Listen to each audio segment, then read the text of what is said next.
کیا فہم و فراست ہے بھائی، ماشاء اللہ، کیا آپ نے نتیجہ نکالا ہے، کیا بات ہے آپ کی فہم و فراست کی۔ بھائی دعائیں بھی کرنی ہے اور عمل بھی کرنا ہے، عمل کے بغیر تو کچھ بھی نہیں ہے۔ عمل سے اپنے ثبوت دینا ہے، اپنے ایمان عقیدے کا، توحید کا اور اپنے مسلمان ہونے کا عمل سے ثبوت دینا ہے۔ باقی عقیدے کے اندر اگر خرابی رہے گی تو پھر تو اعمال کے بھی پہاڑ لگا دیں گے تب بھی جہنم سے نہیں بچ سکتے، ہمیشہ کی آگ میں رہنا پڑے گا، ایک شرک بھی کر کے چلے گئے۔ اللہ کے علاوہ کسی کو داتا کہا، دستگیر کہا، مشکل کشا کہا، حاجت روا کہا، یا علی مدد جس طرح پکارتے ہیں، یا رسول مدد پکارتے ہیں، یا اللہ اپنے حبیب کے صدقے، فلاں کی حرمت، فلاں کے وسیلے سے، بے حق فلاں، یہ سارے مشرکانہ عقائد ہیں۔ پھر چادریں چڑھانا، عرس اور میلے کرنا، پھر یہ جمہوریت کا نظام، پھر تعویذ گنڈا، پیری مریدی، یہ سب شرک کی قسمیں ہیں۔ اس میں سے کسی ایک میں بھی اگر آپ ملوث ہیں تو آپ کی ہمیشہ کی جو بربادی ہے وہ یقینی ہے، اور سارے اعمال برباد کر دیے جائیں گے۔ ایک طرف تو یہ ہے، اور دوسری طرف یہ ہے کہ ایمان خالص کرنے کے بعد یہ نہیں کہ بس گھر بیٹھے رہنا ہے، گھر بیٹھے اگر رہنے سے دین غالب آ جاتا تو جنگ بدر، جنگ احد، ہجرتیں کبھی نہ کرنا پڑتی، انبیاء کو قتل کیا جاتا رہا ہے اس دعوت کی وجہ سے۔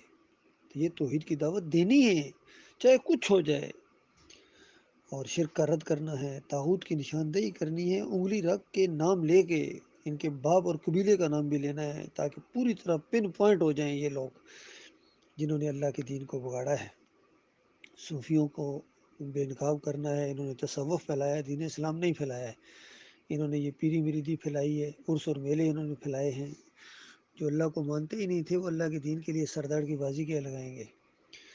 جو احمد سریندی اور اکبر کے درمیان مقابلہ ہوا ہے وہ دو دین اس میں ٹکرائے ہیں، ایک دین اکبری اور ایک تصوف۔ یہ اسلام کے ساتھ کوئی مقابلہ نہیں تھا، یاد رکھیے۔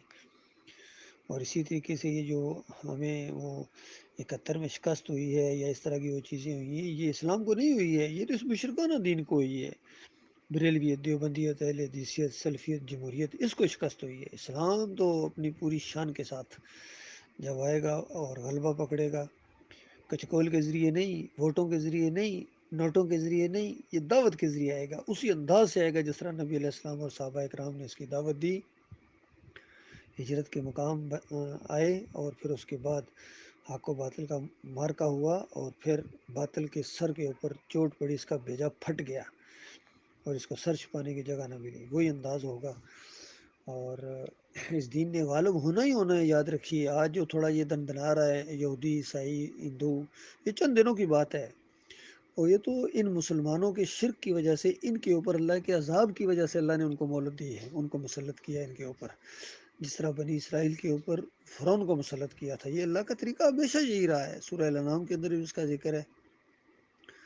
اور اب ان مسلمان مشرکوں کی جب درگت بن چکے گی تو اس کے بعد پھر اللہ تعالیٰ اپنے دین کو غالب کرے گا، اور پھر ان کے اوپر اللہ کے عذاب کا کوڑا برسے گا، یہودیوں کے اوپر، عیسائیوں کے اوپر، اور ہندوؤں اور سکھوں کے اوپر، ان سارے بے دینوں کے اوپر، قادیانیوں کے اوپر، رافضیوں کے اوپر، اور اللہ کا دین غالب آئے گا۔ عیسیٰ ابن مریم کا نزول ہے، بالکل حق ہے یہ، باقی مہدی ویڈی کوئی نہیں، یہ فراڈ ہے بالکل، یہ جھوٹی روایتیں ہیں۔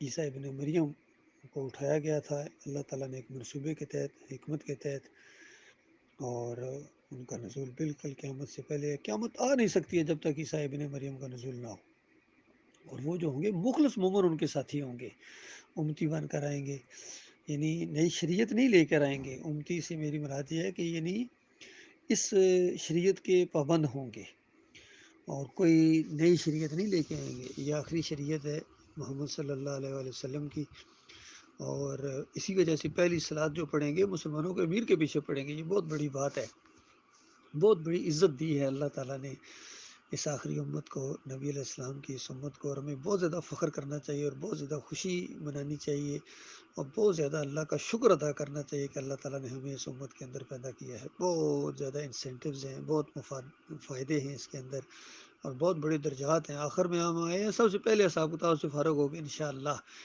یہ جنتوں میں جائیں گے مخلص مومن، جس کے عقیدے میں شرک ہوگا وہ جنت کی خوشبو نہیں پا سکے گا، کوئی بریلوی، کوئی دیوبندی، کوئی اہل حدیث، کوئی سلفی، کوئی صوفی، سوال پیدا نہیں ہوتا جنت میں جا سکے۔ ہاں ایک صورت میں کہ سوئی کے ناکے سے اونٹ گزار دو، یہ اللہ تعالیٰ نے بتایا ہے۔ کہ شرک کرنے والا جنت نہیں جا سکتا ہے، اس پر جنت حرام کر دی گئی ہے۔ اللہ تعالیٰ غور و فکر کرنے کی توفیق عطا فرمائے۔